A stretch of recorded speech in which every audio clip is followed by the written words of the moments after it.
अगर किसी के दिमाग में कोई फतूर है, अगर किसी को ये लगता है कि ऐसे हम गोली वोली चलाकर किसी को डरा लेंगे, हम उस कौम से आते हैं, खाल काट के भूस भर देते हैं और बच्ची को तो जूती बना लेते हैं। अगर दोबारा ऐसा हमला हुआ और प्रशासन ने सुरक्षा नहीं करी तो ईंट का जवाब पत्थर से देंगे, चाहे वो चंद्रशेखर हो या रवि गौतम हो या कोई अन्य साथी। ये हमला कायराना हमला था। अगर किसी दिमाग में कोई फतूर चल रहा है कि चंद्रशेखर अकेला है, उस पर हमला कर लिया जाएगा। हमारे संगठनों के नाम अलग अलग हो सकते हैं, चाहे वो भीम आर्मी हो, युवा शक्ति दल हो या कोई और अम्बेडकरवादी संगठन हो, लेकिन जब हमारे किसी भी एक व्यक्ति, हमारे समाज के किसी भी एक व्यक्ति पर हमला होगा, हम एक साथ इकट्ठा होकर के उसका मुंह तोड़ जवाब देने का काम। जब हमने तलवार उठाई है तो सम्राट अशोक बने हैं, और जब हमने कलम उठाई है तो हम हमारे समाज में अम्बेडकर ही बने हैं। लेकिन इसका मतलब ये नहीं है कि हम ऐसे कारणा हमलों से डर के घर बैठ जाएंगे। ईंट का जवाब पत्थर से देंगे, सही समय पर देंगे।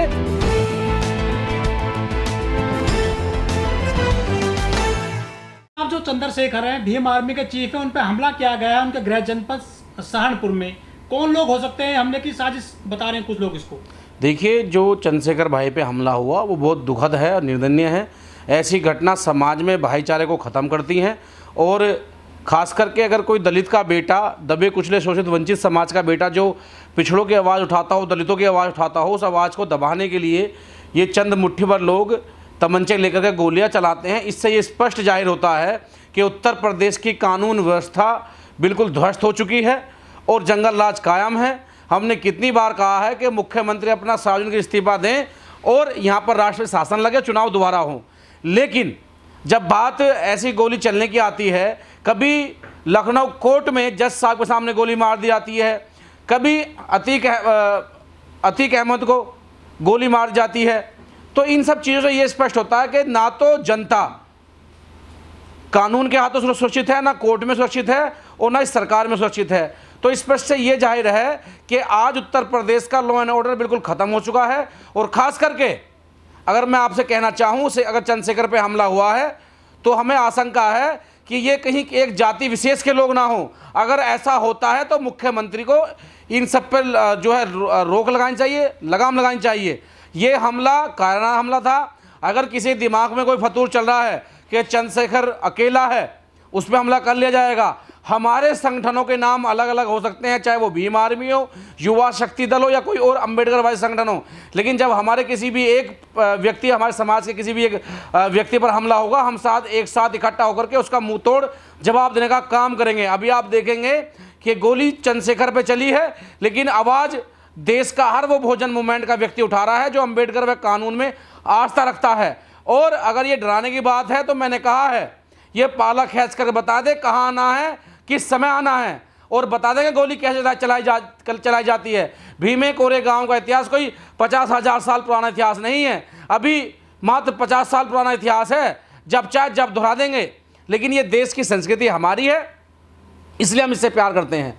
तो मेरी अपील है प्रशासन के उन सभी लोगों से जो इसमें जांच कर रहे हैं, जो कमेटी बैठाई गई है कि निष्पक्ष जांच करके ऐसे दोषियों पे कानूनी कार्रवाई करें। कभी ऐसा ना हो कि लॉ एंड ऑर्डर डिस्टर्ब कैसे किया जाता है, इस चीज़ को बहुजन समाज एक बार पुनः दोहरा दे, जैसे 2 तारीख में दोहराया गया था। लेकिन भीम आर्मी के जो चीफ हैं आज चंद्रशेखर आज़ाद, उनको फेसबुक पर धमकी दी गई थी कुछ दिन पहले ही। देखिए, जो फेसबुक पर वो एक कोई अमेठी करके कोई पेज है बना हुआ है, वो मैंने भी देखा है, उसमें हाँ क्षत्रिय का कुछ है। अगर वो क्षत्रिय समाज से हैं तो क्षत्रिय समाज के लोगों को सोचना चाहिए कि वो भाईचारे को ख़त्म कर रहे हैं और ऐसे लोगों का बहिष्कार करना चाहिए, समाज से उनको हटा देना चाहिए। अगर वो बढ़ावा देते हैं तो ये समझ लीजिए कि उत्तर प्रदेश नहीं, पूरे देश में वो एक जाति खाई पैदा करने का काम कर रहे हैं। हालांकि सूत्रों के हवाले से खबर है कि अमेठी पुलिस के कप्तान व पुलिस द्वारा उनको अरेस्ट करके जेल भेजा गया है, उस पर कार्रवाई की जा रही है। लेकिन जो भीम आर्मी के चीफ है चौधरी चंद्रशेखर आज़ाद, वो तो पीड़िताओं की मदद करने के लिए पूरे देश में जाते हैं, दुख दर्द सुनने जाते हैं। उन पे तो अपने गृह जनपद में हमला कर दिया गया, तो कैसे अब जो है पीड़िताओं को मदद मिलेगी? देखिए, जो डरपोक लोग होते हैं, जो कायर लोग होते हैं, वो पीछे से वार करते हैं। कभी आमने सामने पहला पाला खींच करके बात कीजिए ना, फिर बताया जाए हमला कैसे किया जाता है। और देखिए, आवाज़ उठाना हर किसी के अपने मौलिक अधिकार है, साथ देना अपने मौलिक अधिकार है, वो देने चाहिए। ठीक है, लेकिन अगर उनके गृह जनपद में ऐसा हमला हुआ है तो उससे ये स्पष्ट जाहिर होता है कि कहीं ना कहीं कुछ लोग ये दिखाने का प्रयास कर रहे हैं कि चंद्रशेखर अपने ही गृह जनपद में कमज़ोर है, जो कि ये बिल्कुल ऐसा नहीं है। मैं खुद उनसे मिलकर आया हूँ, काफ़ी बड़ी संख्या में लोग अस्पताल के बाहर भी थे, अंदर भी थे, और हमारा भी विशेष समर्थन है चंद्रशेखर भाई को।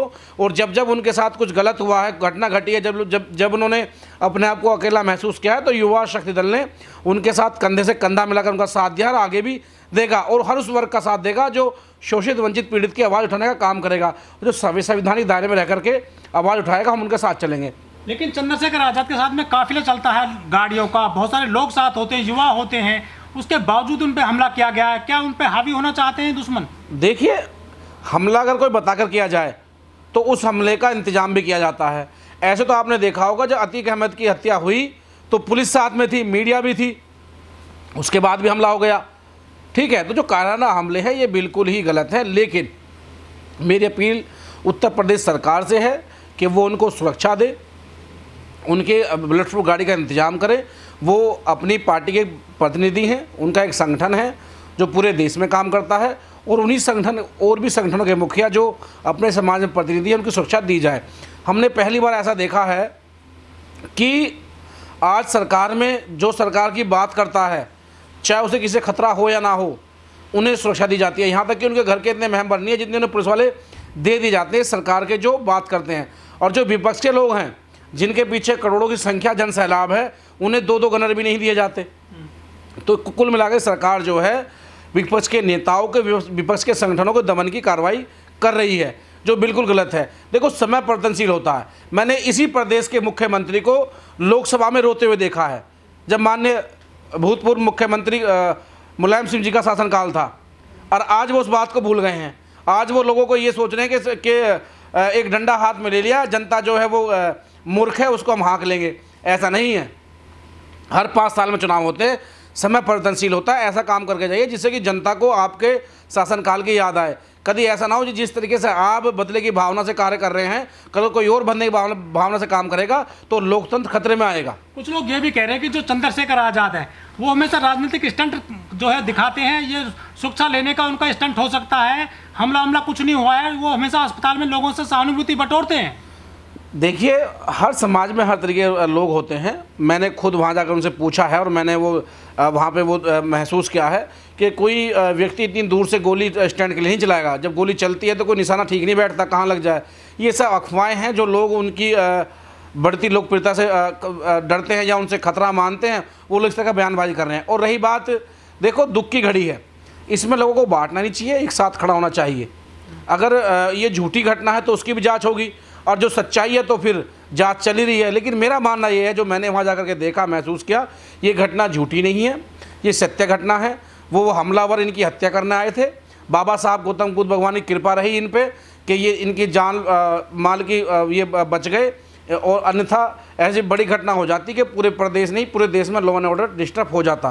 तो ये सब अफवाहबाजी है, वास्तव में उन पर हमला हुआ है, और हम कामना करते हैं कि उनका स्वास्थ्य जल्दी ठीक हो। कुछ लोग ये भी कह रहे हैं कि ये सुरक्षा लेने का बहाना हो सकता है हमला कराना, जिससे कि सरकारी सुरक्षा मिल जाए। देखिए, सुरक्षा इतनी बड़ी बात नहीं होती। हम सब लोग, जो अच्छा काम करेगा, शेखर ही नहीं, जो भी अच्छा काम करेगा, हम उनके साथ, हम आपको 100 लड़के दे देंगे, करिए काम, हम चलते हैं, हमें क्या सुरक्षा की जरूरत है। लेकिन संवैधानिक कुछ चीज़ें ऐसी होती हैं जहां पर संविधान द्वारा कुछ सुरक्षा मुहैया कराई जाती है, जिससे कि प्रतिनिधि का मनोबल डाउन ना हो और वो समाज में जाकर उनका काम करे। रही बात सुरक्षा की, तो फिर तो ऐसे तो कई मुख्यमंत्री, प्रधानमंत्री और भी ऐसे लोग हैं जो घूम रहे हैं। मैंने यहाँ पर देखा है, मैं उसका कई ऐसे नेता हैं जिन पर 100 मुकदमे हैं, 150 मुकदमे हैं, लूट के, बलात्कार के, 302 के। उन्हें क्यों सुरक्षा दी गई है? उन्हें क्यों माननीय कोर्ट सुरक्षा देता है? ऐसे लोग भी हैं यहाँ पर जो जातिवाद का जहर खोलते हैं, भड़काऊ भाषण देते हैं, उन्हें सुरक्षा दी गई है। इसलिए दी गई है कि वो एक जाति विशेष के उनके नाम के पीछे सरनेम चेंज हो जाते हैं, या उनके सरनाम के जो है मुख्यमंत्री हैं स्टेट में या अदर स्टेट में। तो अगर सुरक्षा की बात है तो सुरक्षा देनी चाहिए, वो एक जनप्रतिनिधि हैं, और हर उस जनप्रतिनिधि को देनी चाहिए जो समाज की बात रखता है। लेकिन अगर आप सरनेम देख करके अगर सुरक्षा की बात करेंगे तो मैंने बता दिया आपको, मैं हज़ारों नेता देश में ऐसे गिनवा सकता हूँ जो भू माफिया, बिजली माफिया, उसके बाद में बलात्कारी, तमाम सैकड़ों मुकदमे दर्ज हैं, जो सुरक्षा का नाम नहीं बनता फिर भी पुलिस सुरक्षा देती है।